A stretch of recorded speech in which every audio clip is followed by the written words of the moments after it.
Harry Kane ya buɗe ƙofa don shiga ƙungiyar ƙwallon ƙafa ta Manchester United. Harry Kane yana son kafa burinsa na karya tarihin mafi yawan cin ƙwallaye a gasar Premier League. Kuma an fahimci ɗan wasan yana son ya ci gaba da zama ne a ƙasar Ingila. Ƙungiyar Tottenham ta yi shirin sanya mafi ƙarancin farashin euro miliyan 85 a kan sayar da ɗan wasan gaban na Ingila, a cewar jaridar Daily Mail. A wani labarin kuma ana kyautata zaton Chelsea za ta baiwa Zinedine Zidane tayin tabbataccen zama koci mafi yawan albashi a duniya.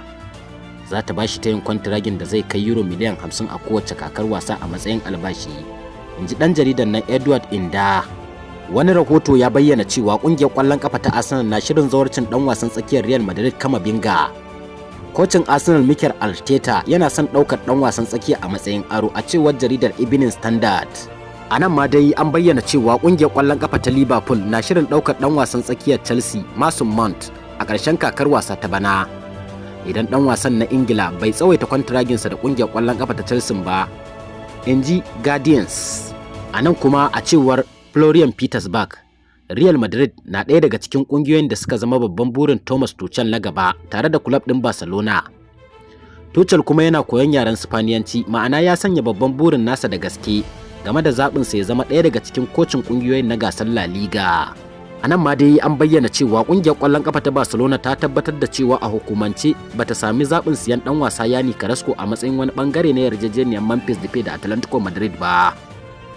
Amma akwai wata magana akan biyan kusan euro miliyan 20 don siyan ɗan wasan Yani Carrasco zuwa Barcelona. Dangantakar mahukuntan ƙungiyar Barcelona da wakilin Safini Zahabi tana da kyau kawo yanzu, inji dan jaridar nan Fabrizio Romano. A wani labarin kuma ya bayyana cewa kungiyar kwallon kafa ta Liverpool ta yi wa Robert Firmino sabon tayin kwantiragi na gajeren zango. Kawo yanzu ana ci gaba da tattaunawa. Firmino yana son ya ci gaba da zama ne a filin wasa na Anfield kawai, inji Fabrizio Romano.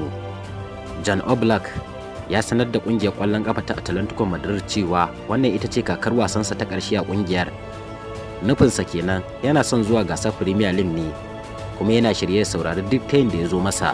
Rahotanni daga kasar Italiya sun bayyana cewa kungiyar kwallon kafa ta Arsenal na shirin baiwa Juventus fan miliyan 71 akan dan wasan gabanta Dusan Vlahovic, wanda ya zira kwallaye 7 cikin wasanni 15 da ya buga a kakar wasa ta bana. A wani labarin kuma ya bayyana cewa dan wasa Milan Skriniar ya kulla yarjejeniya da PSG. Mai tsaron bayan na Inter Milan zai koma kungiyar ta Faransa ne a kyauta a ƙarshen kakar wasa ta bana, a cewar The Times. Wani labari daga jaridar Sport ya bayyana cewa Hakim Ziyech yana son barin Chelsea ya koma kungiyar kwallon kafa ta Barcelona. Haka zalika rahoton ya ƙara da cewa Chelsea kuma tana son ɗaukar ɗan wasan tsakiyar kungiyar Barcelona Frankesi. A ranar Juma'an nan, wata babbar kotu a ƙasar Italiya ta cire wa kungiyar kwallon kafa ta Juventus maki 15 bayan binciken yadda suka yi musayar 'yan wasa, yayin da ya rage saura wasanni 20 a kammala buga kakar wasa ta bana. Juventus tana matsayi na 3 a teburin gasar Serie A. Tazarar maki 10 tsakaninta da Napoli wadda ke mataki na 1 teburin. Cire makin zai tura Juventus tsakiyar teburi a waje da samun dama fafata wata gasa ta Turai.